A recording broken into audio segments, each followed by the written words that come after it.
어머니는 참 만만하시죠? 저 바빠요. 시골 촌년처럼 잔소리 좀 그만하시고요. 그 말이 내 귓가를 찢어놓던 순간 방문이 철컥하고 열렸습니다. 어머니, 제가 차 가져다 드릴게요. 힘드셨죠? 같은 사람의 입에서 나온 180도 다른 목소리. 저는 그 순간을 또렷이 기억합니다. 며느리의 두 얼굴을, 앞에서는 효녀, 뒤에서는 독설. 그 아이는 조용히 넘어갈 줄 알았을까요? 며느리 지영이가 처음 우리 집에 왔을 때를 잊을 수가 없습니다. 참한 얼굴에 말도 곱고 예의도 발랐습니다. 어머니, 잘 부탁드립니다. 부족하지만 열심히 배우겠습니다. 내 아들은 세상 복을 다 얻은 듯 말했습니다. 우리 지영이 천사같지 엄마? 내가 얼마나 복 받았는지 몰라. 저는 씁쓸한 미소를 지으며 생각했습니다. 천사인지 악마인지는 살다 보면 드러나는 법이지. 처음 한 달은 완벽했습니다. 지영이는 제가 좋아하는 음식을 물어보고 제가 일어서면 팔을 잡아줬습니다. 어머니, 무릎 안 아프세요? 제가 매일 찜질해 드릴게요.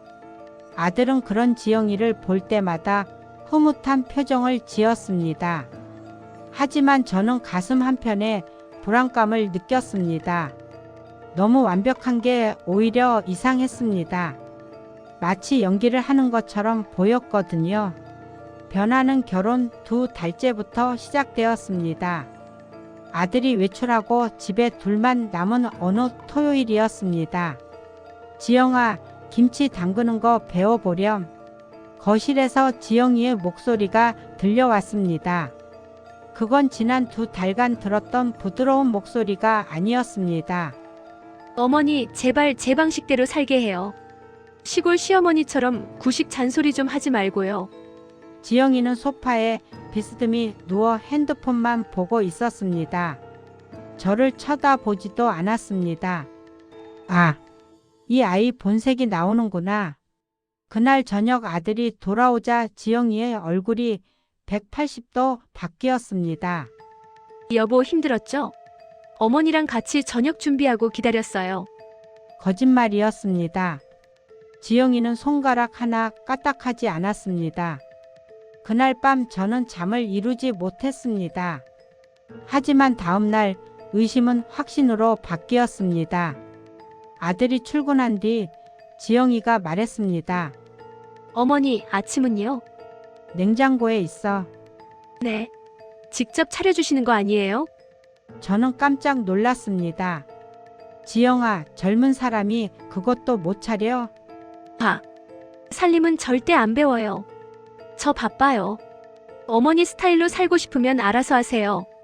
그러더니 식탁에 발을 올리고 핸드폰만 들여다봤습니다.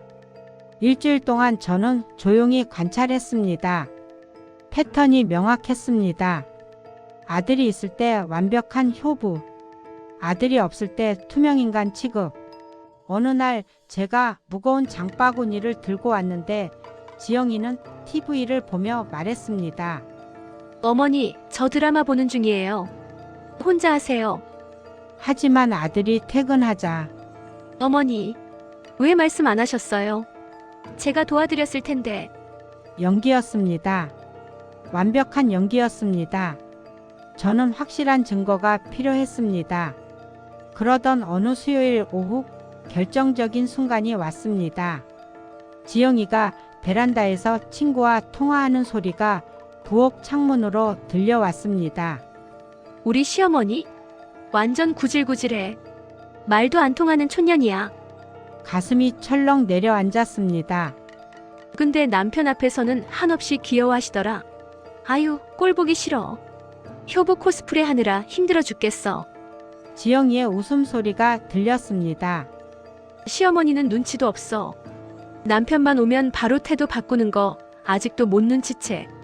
하하. 그 순간 저는 확신했습니다. 이제 진실을 밝혀야 한다고. 하지만 제가 직접 말하면 아들이 믿지 않을 수도 있습니다. 아들이 직접 봐야 했습니다. 지영이의 진짜 모습을. 기회는 일주일 뒤 토요일에 왔습니다. 저는 지영이가 좋아한다고 했던 음식들을 준비했습니다.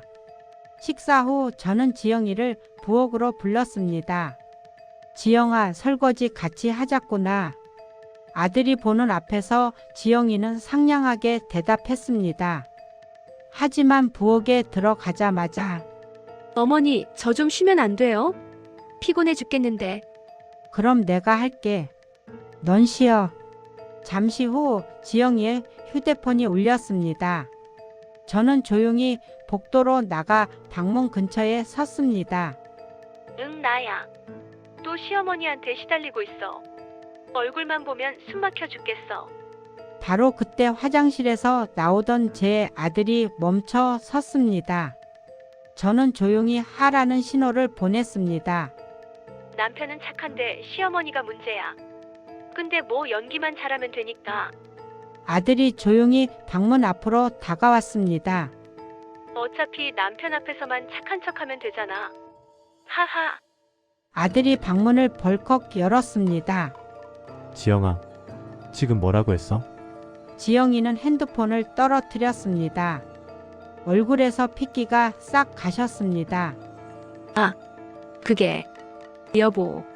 우리 엄마한테 그렇게 말하면서 내 앞에서는 효녀처럼 너 지금까지 다 거짓이었어? 아들의 목소리가 떨렸습니다. 지영이는 손사래를 치며 변명했습니다.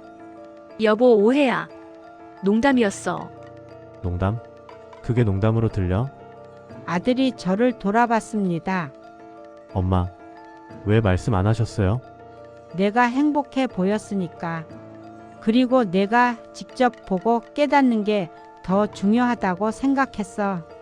그날 밤은 길고 고통스러웠습니다. 거실에서 아들과 지영이의 대화 소리가 계속 들렸습니다. 지영아, 결혼은 두 얼굴로 못 살아. 진심이 아니면 의미가 없어. 여보, 정말 미안해. 다시는 안 그럴게. 당분간 우리 집에서 나가 있어. 나도 생각 좀 해봐야겠어. 다음날 아침 지영이는 캐리어를 끌고 집을 나섰습니다. 현관문이 닫히는 소리가 유난히 크게 들렸습니다. 아들은 며칠 동안 거의 말이 없었습니다. 사흘째 되던 저녁 아들이 제 방으로 찾아왔습니다. 엄마, 제가 너무 바보 같았죠? 아니야.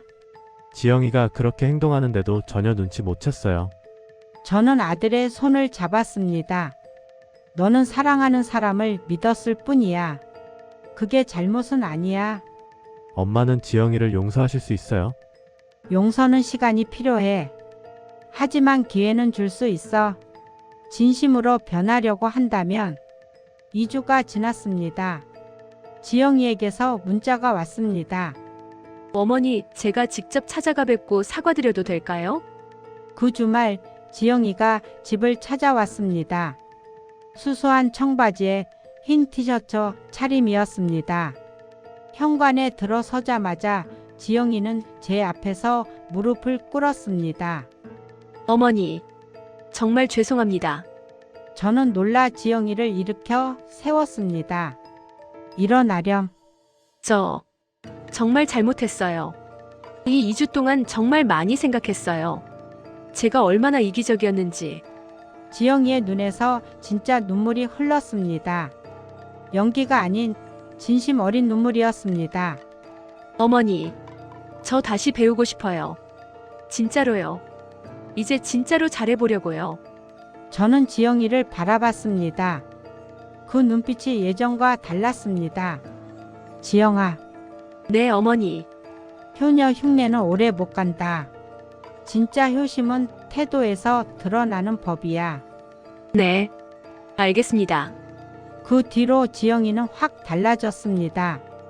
말투도 행동도 태도도 천천히 하지만 분명하게 변했습니다. 어느 날 아침 지영이가 부엌에 들어와 말했습니다. 어머니, 김치 담그는 거 다시 가르쳐 주실래요? 제대로 배우고 싶어요. 그 말에는 진심이 담겨 있었습니다. 또 다른 날엔 제가 장을 보고 돌아오자 현관까지 뛰어나왔습니다. 어머니, 왜 연락 안 하셨어요? 제가 갈 수 있었는데. 이번엔 아들이 없었습니다. 누가 보는 것도 아니었습니다. 그저 진심이었습니다. 아들도 서서히 마음을 열었습니다.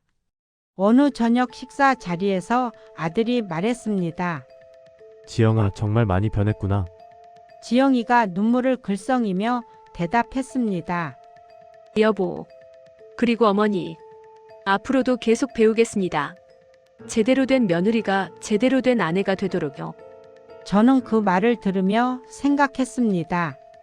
사람은 변할 수 있습니다. 진심으로 깨닫고 노력한다면 지영이는 이제야 알았을 겁니다.